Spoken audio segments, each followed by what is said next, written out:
I think Joe Biden's a good man, but to your point, he's not standing in front of the press. He's not here meeting voters. He's not answering questions. He's not doing town halls, and he won't do debates. I think he's a good man. I don't think he has a cognitive issue, but he's 81 years old. He's in decline. Meanwhile, recent polls indicate that black voters are souring on Biden over issues like the economy, but Jim Clyburn wants to blame that on misinformation. I'm concerned with the reporting of this. Yes, when I see those numbers, my goodness.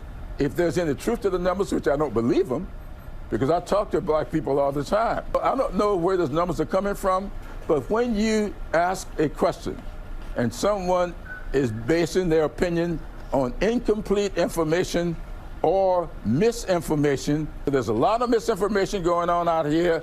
There are a lot of things being said that's just not true. You know, I also talk to black people all the time, i.e. Harold. Do you actually believe that it's misinformation? Judge, so there's this whole write-in effort. Do you think Joe forgot that he was behind this change at the beginning and he doesn't remember? I'm so glad you asked me that question, Craig, because here's the deal. Joe Biden decides he wants to change the rules. For 100 years, New Hampshire has been the first state in the presidential primary, okay?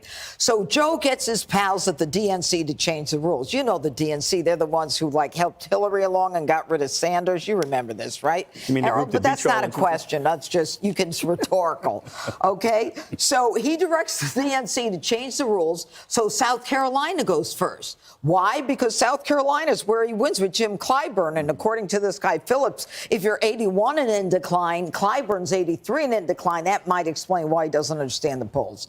So he directs the DNC to have South Carolina go first, but then he says, oh my gosh, since New Hampshire has a state law which requires that they go now, he says, okay, what we're going to do is we're going to make sure that we get people to write me in, so I don't lose to Williamson and Dean Phillips. So people in New Hampshire are saying, poor Joe, the DNC changed it. New Hampshire won't go along. No, Joe changed it. So here we go. The DNC says no delegates will be awarded based on what happens in New Hampshire. And Biden is unwilling to debate. He doesn't even want to be in New Hampshire. He's not going to go there. He wants to be coronated. And we know what happened the last time the last Democratic candidate wanted to be coronated, that be Hillary. So anyway, as it relates to Clyburn, okay, if you're under 50, 32% of the blacks are with you. And if you're over 50, 65% are with you. And that's a real problem for Joe Biden. I don't think he's going to do as well as he thinks he's going to do in South Carolina. Jesse, so Joe's asking people to write in his name, perhaps because that's what Jill does on his name tag in case he ever gets lost. What are you going to be filling in Joe Biden's name when you vote?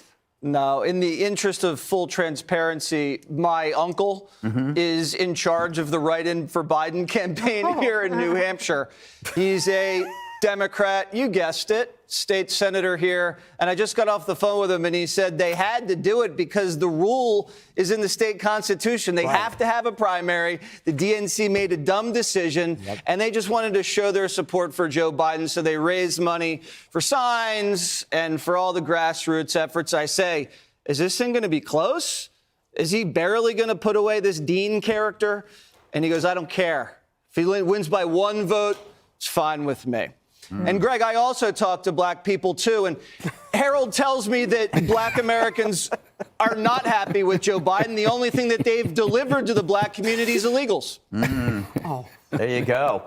I got to write that down. Last word to you, Dana. Writing in my name, is that effective campaigning? It's actually a good idea. I mean, why not? Give it a shot. Gutfeld is easy to spell. Interesting, I heard today from this guy we had on Newsroom. His name is Nick LeVake, and he's part of the New Hampshire Institute of Politics.